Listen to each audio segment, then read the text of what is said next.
রকম স্বাধীন পরাধীন ছোট বড় সবাই আসবে। উদ্দেশ্য হচ্ছে আমার নবী গিয়ে একটু খাবে। সুবহানাল্লাহ।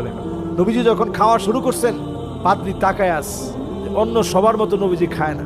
নবীজির কাঁধ মুবারকের দিকে পাদ্রী তাকায় অবাক হয়ে গেছে।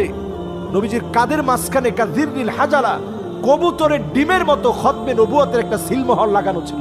সুবহানাল্লাহ বিহামদি। এটা দেখে তো পাদ্রী অবাক হয়ে গেছে এবং জিজ্ঞাসা করছে তার আব্বা কোথায়। তো নবীজির চাচা আবু তালেব বলতেছিল আমি তার বাবা। তো পাদ্রী বলতেছে আমরুন মুস্তাহিল, এটা অসম্ভব, তার বাপ তো জীবিত থাকার কথা না, তার বাপ তো দুনিয়ায় আসার আগেই চলে যাওয়ার কথা।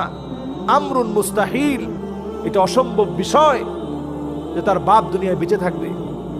নবী সাল্লাল্লাহু আলাইহি সাল্লামকে নিয়ে চাচা চলে আসলেন। এটা হচ্ছে একবার। আবার দ্বিতীয়বার নবীজির বয়স যখন 22 বছর, পূর্ণ যৌবনা যখন আমার নবী পূর্ণ যৌবনে